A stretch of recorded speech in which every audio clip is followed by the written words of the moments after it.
মামুদের বিরুন শুনি হলো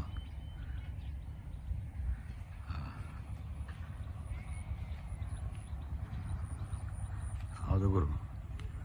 শুনি গরু রাখাইছে মাথা নাই মাই খাইছে খার দে গরুটা আল্লাহ জানাম গৃহস্থের কাছে বিচার দিই গরুর গৃহস্থ হয়ে গেছে আপনার গরুটা একটু সামটাই না মানে আমরা গরিব মানুষ বাঙ্গারুঙ্গা কৃষক দু একের ক্ষেত করছি আপনার গরুটা লাগি তো আমরা হ্যাঁ আপনার মনে করলে আপনার দৌড় মেরে ধরে হ্যাঁ একটু সামটি রাখুন জন্য হ্যাঁ হ্যাঁ হ্যাঁ হ্যাঁ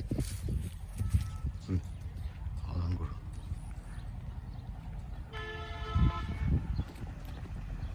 হ্যাঁ দেখো ভাই তারা দিবি একের বিবেচনা তারা দিছে তারা দিবি গরু সামটি রাখুন না তো কিচ্ছু করার নাই